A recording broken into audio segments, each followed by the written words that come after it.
good morning or good evening, based on where you are. So today we'll have our first session of our 2 sessions webinar about apps and workflows. And today we will be learning how you can run apps, applets, workflows, and what are the difference between all of this. Well, my name is Anastasia Sedlakova. I'm a community engagement scientist. And today I will be also talking with my colleague. So I am Ted Ladaris, and I'm a bioinformatics trainer at DNA Nexus, and I now have a wired connection, so hopefully no glitches this time. So, and yeah, wait for the second part of the webinar where that will be talking for those of you who are our users, because that will be showing. Okay. So what are our learning objectives for today? We will differentiate app from an applet, then we'll execute applet in user interface. We'll execute app and applet in command line interface, and we'll compare the two. We'll apply the X commands to monitor applet or workflow steps, and we apply batch processing to process multiple files. Describe the flow of data during job execution, and execute a multi-step workflow and manage its inputs and outputs. Okay, so this is not our first webinar, so we really encourage you to look at our webinars, either overview session, the 2 session webinar on Jupyter Lab, and GWAS using Regini. So we were talking that there are different terms that we need to define before we will move on. So one is app and applet, and this is executable data objects. Is a software environment with scripts. So it's not only software environment because it has some instructions what to do with the data, and it's not only scripts because we're also defining which computer will be using, which operation system will be using, how will be the libraries installed, or if they're installed already, how they will be packed. So as I said, it's in other words, it's executable. So file containing program and settings to analyze alignment data, for example. So the division or the biggest difference between applet and app is that applet is visible and it lives in the project. So here we have an example of SAMTools count applet, which is in the project. So this is the project view, the project demo, and inside is this applet. Whereas apps can be shared between projects. So for example, table exporter, which is our example app that we'll be using today. And you can find it in tools section. So it's not living inside the project, but in tools section, and it's available to multiple users. So applets and apps are created the same way up to the final build step. And during that step, you specify whether it should be an applet or an app. But from the point of view of running, it's the same thing. So everything that applies to applet will apply to app. And we may use apps when we mean applet, okay? So when you, like in this case, in case of running, we can use it interchangeably. So some confusions may arise, but we'll try our best to differentiate the two. And then we have a workflow. So a sequence of apps linked by outputs and inputs. And then we have the global workflows. So global workflows are immutable workflows that you can version and you can publish and you can share with other users. And they live in a global namespace and share with app. That means that if you create the workflow named test, if there is a, for example, the app which is called table exporter, there will not be a workflow named table exporter because they have the same shared namespace. So when we make an analogy between two, is that workflow is the same as applet, lives inside your project. Global workflow is the same as app, lives outside of your project and is available to multiple users. So here is just some concepts to help you understand some basics of running app, then we will go into more details how to use it in UI. So here, when you start to use an applet or an app, you will send to UKB wrap a set of some specific settings. For example, here we're saying what the applet name is, on what instance it should run, with what priority, and sending some parameter. And when this is sent to UKB wrap will create a specific instance for you based on what you specified. So here we specified this instance type, and this exact precise instance type will be created for you. So once it's created, you can then run analysis there. So in order to run analysis there need to send some input data, because you will be analyzing or doing different operations with some of the data in your project. You will do analysis, it will be done on that instance, and then there will be some output data generated that will be sent to the project.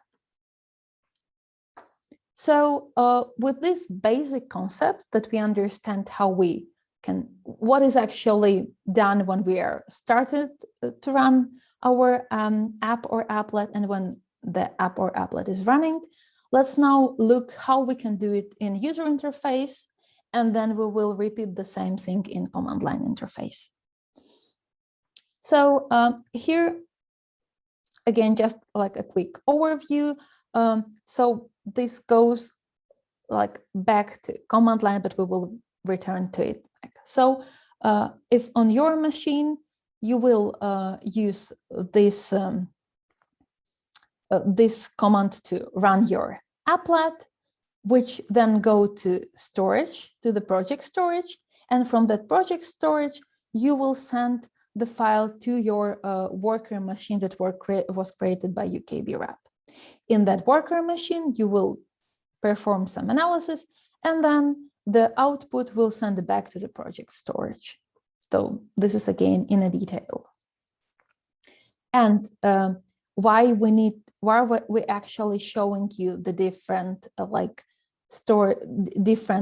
project and storage, it's because we have wrap project storage, which is permanent storage, and then there is a worker storage. So the storage, which is temporary, and it's created when you run your applet or app. And for that temporary storage, you need to transfer data and your scripts. So you're transferring it, and then you're transferring results back to the project. And in case you don't know what the two storages are, we encourage you to look at the Jupyter Lab session, because we're going there in much detail and describing the difference between two. So when you want to run an applet, the only difference when you are starting run applet or an app is that for applet, because it's live in your project, you go to your project, you select it, and then you can run it. But for app, you go to the tools section and you select the app that you want to run. So this is the difference between two from the position of running, because there lives in different space, so you go to two different places when you want to run them. So when we click on our table exporter app, we will see some documentation page where there are input specified and output specified. You may look into it. We encourage you to study it before, because it's documentation that you will need to know whether you are using UI or command line interface. So then you can click on run. And then first thing that you need to do is you need to select project where you want to run your app. In case of the applet, you will not have to select it.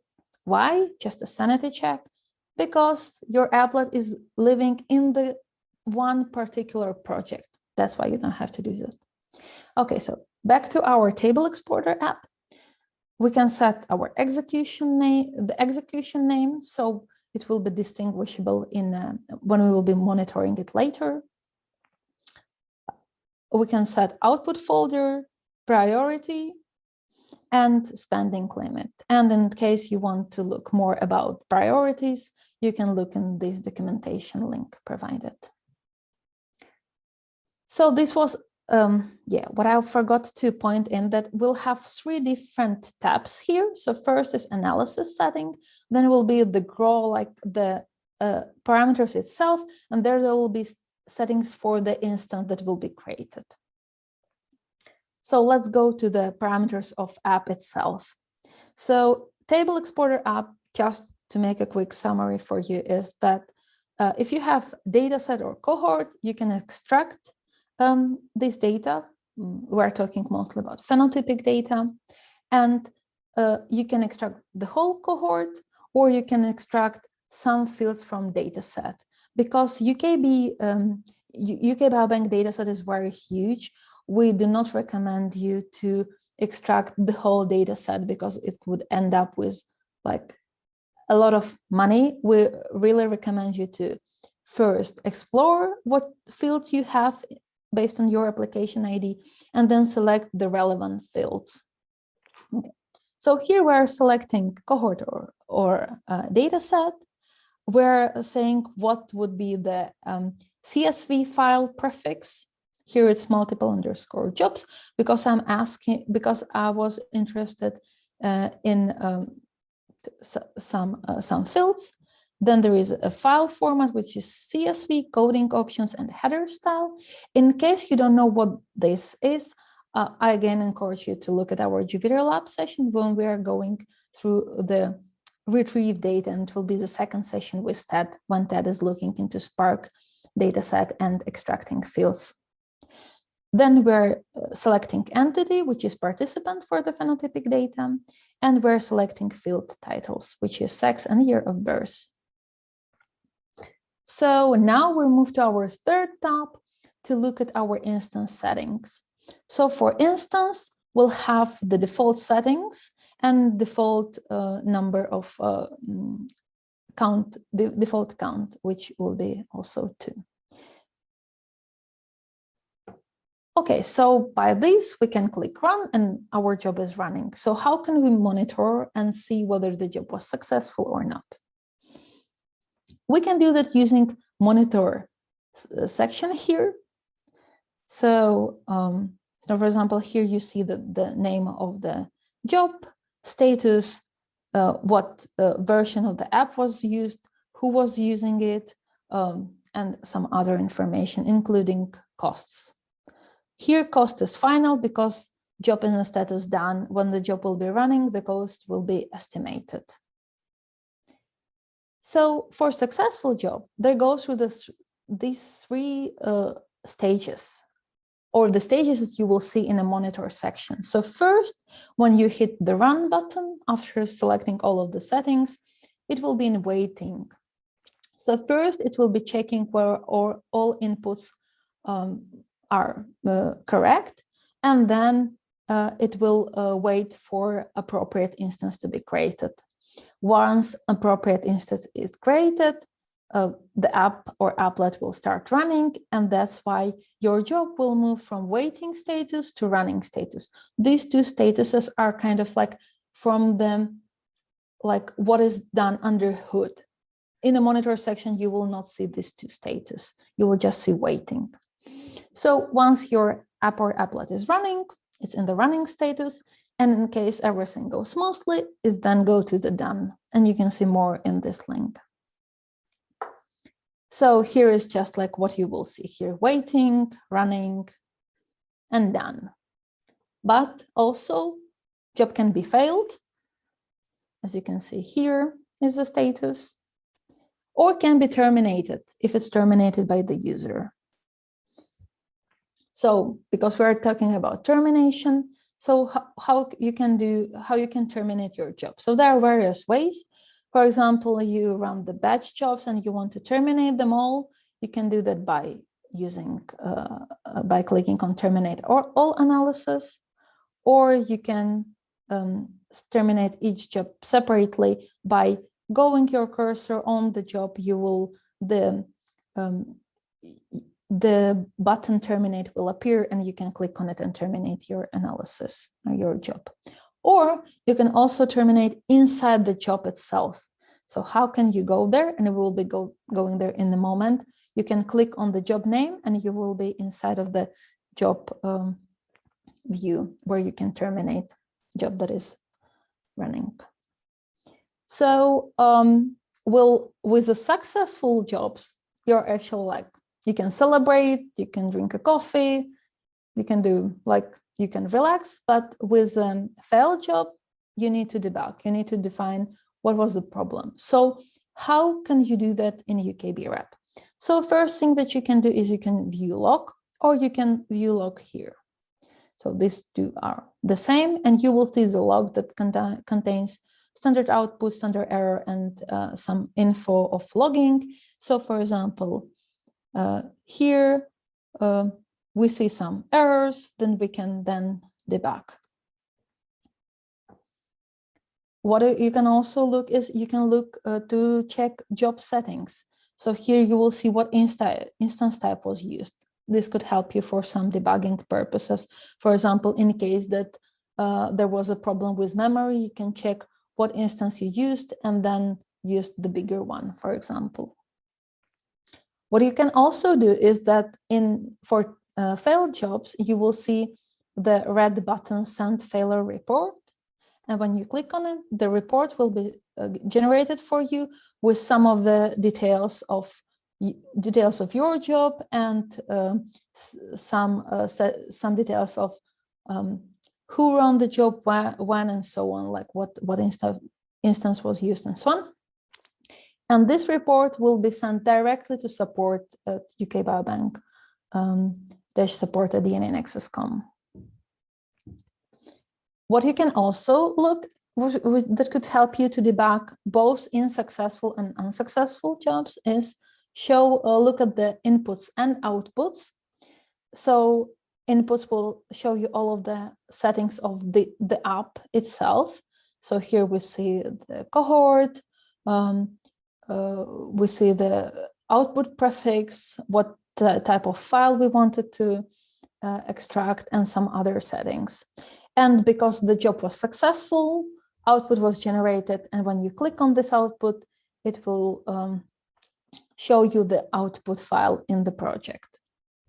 So you can do the two ways, either show inputs output here or view all inputs outputs button. Yeah, so the same thing. So what you will also see when you're running job is that you will receive email. So two types of email. One will be nice, job finished successfully. So you will see what job, what is the wall time, and some the project name and job ID. Or you will see error running job, and there will be also some error message from the log, and there will be also classification of error types. And you can look more into error types here in this documentation link. This could also provide you some guidance for debugging.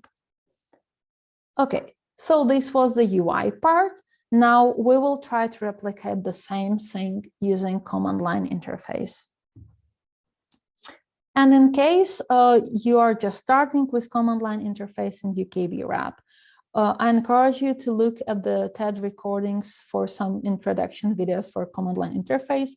They're very nicely presented, so this is a perfect way to start. So you start with the login, and you can see more documentation on that. And we would like to run table exporter. So we would like to know what is there, how we can run it. So for our for running our app, we will be using our applet dx space run command line utility. And in case you don't know how to download it, we also provide you a link on documentation how you can download DX tools and then run them in the command line. But here I'm just throwing it to you like there is table dash exporter, but how do I know? The thing is that, remember when we were just starting running our table exporter app, there is a section here, how to run this app from the command line. And that's where my knowledge is from. So you look here into documentation and you know that I need to run it like dx run table dash exporter. Okay, so here is a lot of code here. Don't look at it now. We'll go line by, or like parameter by parameter later. Let's just look how we can run into interactive mode. So here's your dx run. Here's your table exporter with whatever parameters we have. And we are starting in interactive run. What does it mean? It means that the command line tool will show you input JSON. Here is truncated for visual purposes. Then you need to confirm it. And then it will ask you if you want to watch your job, and you will be monitoring your job on the command line. So this is one way to do that. Or the second way to do that, again, do not pay attention of all of this, like parameters will go line by line. So you can run it using -y parameter, non-interactive, meaning you're answering yes on everything. And if you want to know more about why we're using here -y parameter, you can run help message for dx run, and there will be even more parameters how you can customize running applet or app. Or the third way, how you can run your app or applet. And the running itself, it's not doesn't differ. The only difference is what you get in your command line. Is not only using -y, but also using --brief, which will just print you the job ID. And again, for more information parameters, just type dx run -h on your command line. Okay, so based on what app you are using, in case you are using your applet, it depends on you. In case you're using app, it depends on developers of the app. There will be more or less examples that you can start with or work on. And now let us look into the table exporter app example. As I was saying, do not pay attention on all of these parameters. Now you can pay attention and we'll go line by line. So first, we have these 5 parameters, and you see the highlighted -i. So -i means that these are the parameters of the app or applet itself. We need to add -i here. So remember dataset or cohort name, it's here. Here is header style, we want field titles there, and we want to have sex, title, and year of birth filled. And we want our CSV file to have multiple jobs, like multiple jobs prefix. Then we have a dx run parameters. Okay, so once more, -i are parameters of table exporter. And these parameters without I in the beginning are parameters of dx run itself. So destination, in what folder should our data be? Name, what is the name of the job for the monitoring? Why we do not want it to run in interactive mode, we will run it in non-interactive mode. And --brief, we just want to see the job ID. We do not want to see JSON of the input parameters and monitor our job inside the command line. What if you want to change the instance type? For example, you want to export more fields and you want to make it quick, so you want to have a bigger instance. You can use --instance -type, and here provide a settings for that.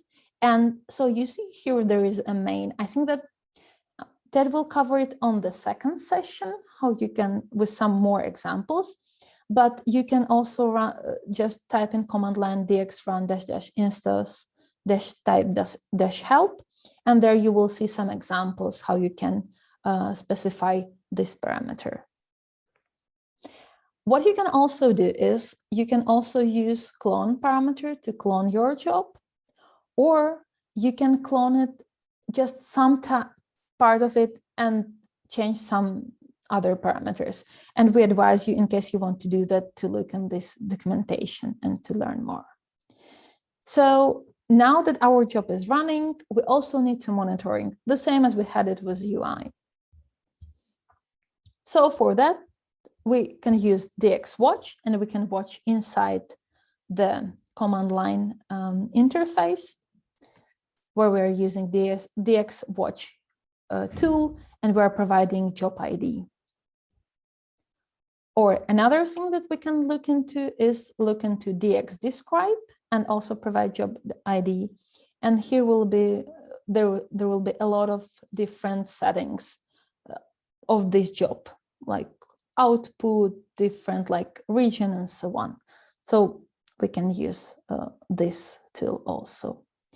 So before Ted will talk about batch jobs, I want just to provide you a quick debug checklist. If you're debugging your running app or applet, check the file path. Check if the file is there is not any like misspelling or typo, so that the path is really correct. Run job with high priority. So most of the time the priority is normal, and because it's a spot instance, it could terminate unexpectedly. So in case you don't see like you cannot debug, maybe you can just run the same settings using clone parameter with high priority. Look into logs for the error types and look into documentation. And if your job takes time, here is a link to documentation that will help you how you can SSH into your job, and you can debug it real time. Do you have any ideas that you can add here?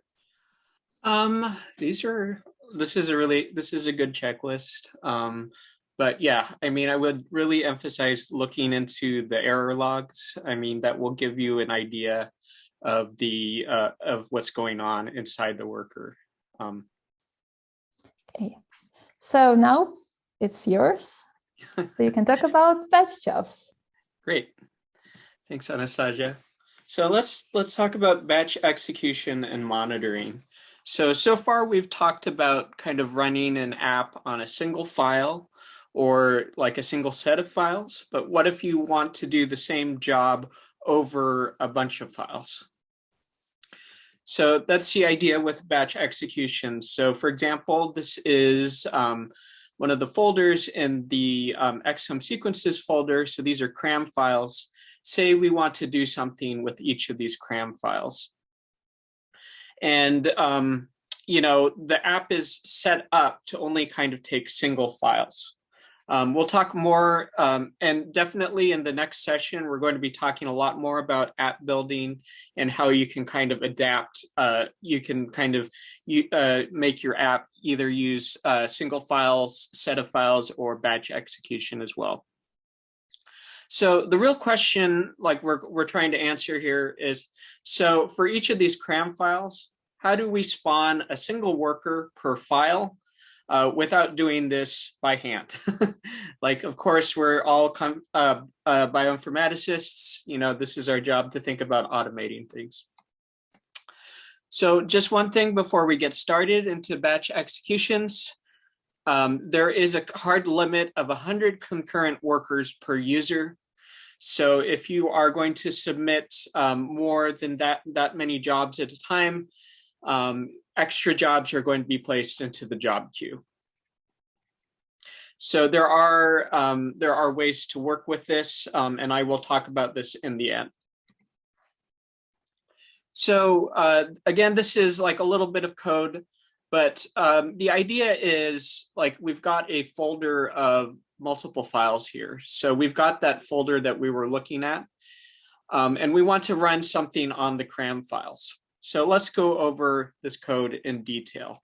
So there is a app here, or not, I'm sorry, there is a utility in DX Toolkit called Generate Batch Inputs. And so what generate batch inputs does is it generates tab separated value files with column, and each column, it has columns for each input file. So for example, so what we're going to do here is basically we'll provide a path or a folder to search. So here we're going to be looking at within those cram files in this 58 folder. And then you need to provide a regular expression for each of the inputs that helps generate batch inputs to find the correct files. So here we want the cram files. If you're familiar with regular expressions, you need to have, as an input, you need to have at least one group in this. But we're looking for any cram files here. And remember that cram files can also have indices. So we want the file to end in cram because there is there are index files associated with these.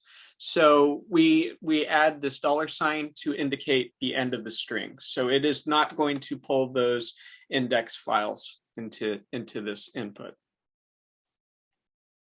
So when you run that, run generate batch inputs, what happens is, so you can see here, basically within that folder, we found 3,900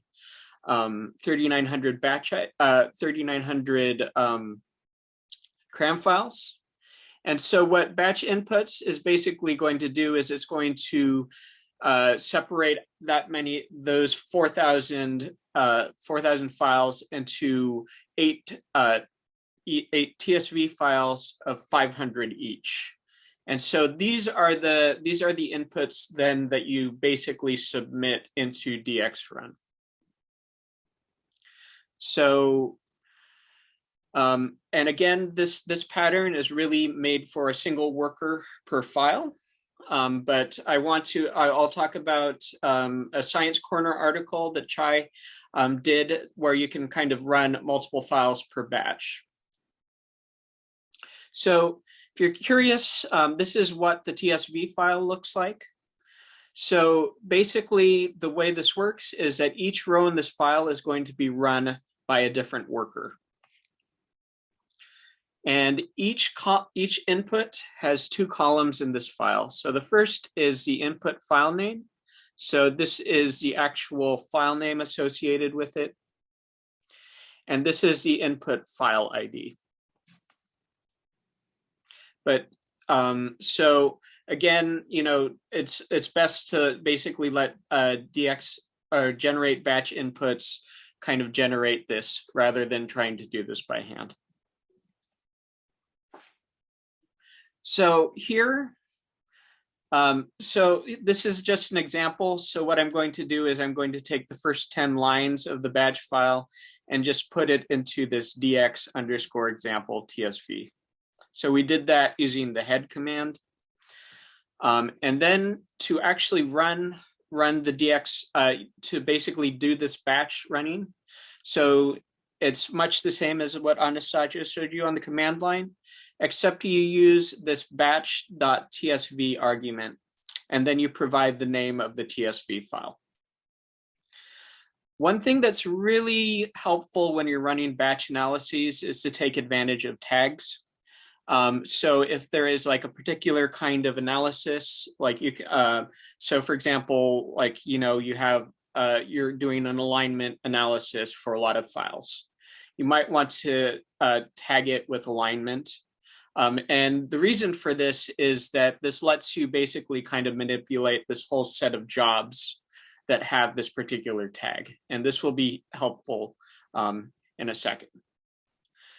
And one last thing is, like, when you're doing batch jobs, we do recommend that you run them as detached using this detach argument. So what does that mean? So what that means are detached jobs are jobs that are not dependent on a parent job. So each of these are basically they become independent jobs in the job queue. So This is important. An important feature of detached jobs is that if they fail, the whole parent job doesn't fail. So this way, and we'll be talking about like, how do you basically restart failed jobs? So this, again, like running things in detached mode is a really helpful feature.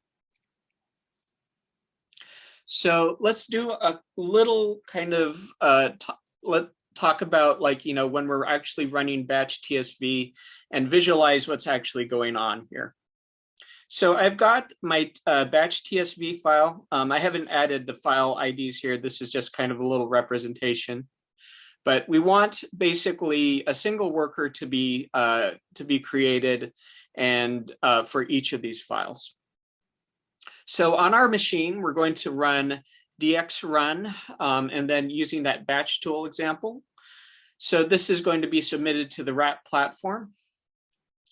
The RAP platform is then going to spawn the workers and transfer these individual files into each worker. Each of these workers is going to run on its individual file. And then these files are going to be transferred back into RAP project storage. So that's just kind of, again, I find it really helpful to kind of visualize these different kinds of, to visualize what's actually going on when we actually run batch executions. So I mentioned that you might want to tag your executions. And this is part of the reason is that you can actually monitor like a whole bunch of jobs using dx-find executions. And if you tag them, you can basically monitor that whole set of jobs that you've created. And then, for example, if we want to see all of the jobs that are currently running, we can also have this argument of state. So this, again, and so you can see when we do this, it pulls out all of the currently running or runnable jobs. I think I need to fix that because you can see there's done here, but I'll fix these slides before they come out. So once you kind of have this list of executions, so again, you can monitor single executions using dxwatch. If you have set the allowed.ssh flag, you can use dxSSH to SSH into a specific job to see what's going on, if it's stalled or not. And then like using the real key though is like using the output of dx-find executions to either terminate a bunch of running jobs or to restart a bunch of failed jobs. So we'll go over that in just a second.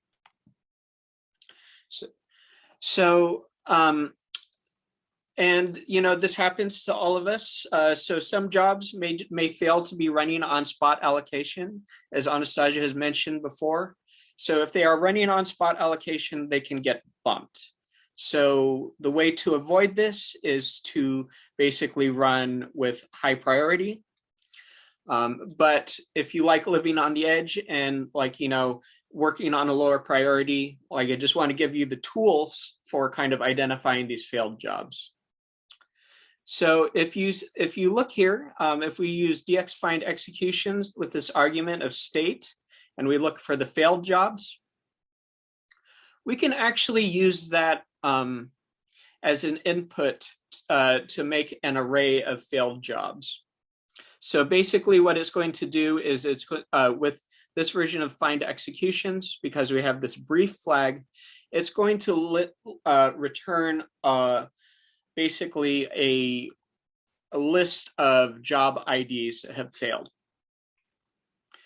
This is the very ugly way to do it in Bash. If you are more comfortable with running things on Python, we do recommend that you do it, but I'll take you through this code. Because what's going on here is basically this is a while loop that cycles through all of the failed job IDs here. and it's going to basically run use dx run with the clone flag to rerun that particular job. So this is a little bit of code that lets you basically kind of restart failed jobs in batch mode. So this happens to me. Sometimes I spawn a bunch of workers and I realize that I didn't set a parameter correctly. So you may want to terminate all of your current running workers. So you can again use dx-find executions and look for the state running. And you can use that list of job IDs that are returned as an input to this while loop. Again, this is bash scripting, and you can terminate each of those job IDs. So again, this happens to me all the time. So just want to kind of show you, this is a way to kind of recover from that. So I did mention that there's kind of different approaches to handling large sample data sets. So what I've shown you is basically kind of working with dx generate batch inputs. But I do want to point this out. So within our science corner, so Chai has basically created this great guide to basically running multiple files per worker. And his example is basically doing HLA typing using the Arcus HLA software. His example is implemented in workflow description language. So stay tuned in January, we will be covering workflow description language. But the main idea behind this is he wrote a Python script that generates a bunch of dx run commands. And he has set it up to process 100 files per job. So again, the link is here. And if we haven't mentioned it before, the slides are going to be available. They will be posted on community. So we talked about running batch jobs. So let's talk about workflows. So this is kind of the last piece of the puzzle that we'll talk about today. So how do we run them and monitor them? So I just to kind of to basically to review, workflows are basically sets of apps that are linked together by dependencies. So we have two apps here. One converts a VCF file into Plink format, and then we can pipe that into the Plink, the files that are generated from this app into our Plink GWAS app. The crucial idea behind workflows is the outputs of one app. So here, this is a bed file that's generated. It goes into the input of the next app. So just a quick note. So workflows are the workflows that you create on the platform. They are basically known as native workflows. They're very powerful. We'll show you how to create them in the next session.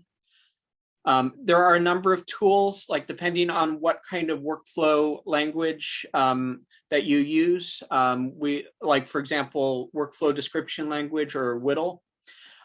That will be that tool will be basically convert them into a wrap native workflow. So again, stay tuned in January for more information about that. So just to note, there's only currently one global workflow on wrap. So again, with the next session, we'll be talking about building your own workflows. So this will hopefully answer a lot of your questions about building workflows next session. So when you start a workflow, again, this looks very similar to like the app runner window, except you see this workflow representation. And then you have the settings window with the various tabs here. And again, the crucial thing is that workflows have stages. So each of these apps can be thought of as a single stage. And each of these stages have inputs. And some of these inputs may come directly from the previous app. but some of these inputs you may need to supply to the app. So that's the thing. That's the crucial difference between an app and a workflow, is that stages, that inputs must be set at the stage level. And how do you do that? So again, you can set your stage inputs using the UI. So you can see here, this is the first stage or the first app, convert VCF to Plink file. And so these are the input files that we need to put in there. So like once you've set the stage inputs and you run everything, you start the analysis running, and I'll talk about what that means in just a second. Basically, it will behave much like, executing a job. So how do you do it on the command line? So it is very similar, but instead of providing the app name, you will provide the name of the workflow or the workflow ID here. And then you will set the individual stage inputs. So here, this is an example. So our app, again, remember it had 2 stages. The numbering starts at 0. So for example, for right here, so this is for our second stage. This is the actual Plink GWAS stage.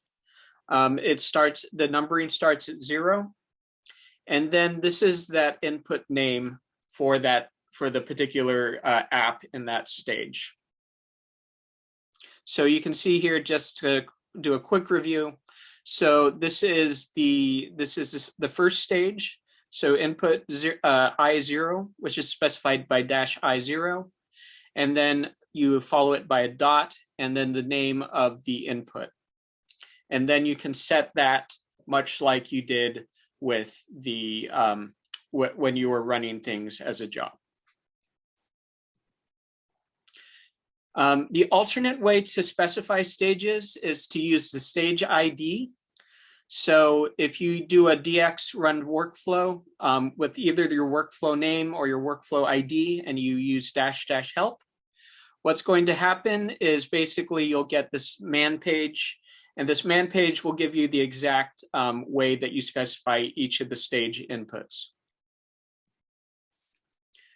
However, if you're going to get serious, we do recommend that you think about working with using JSON to set the stage inputs.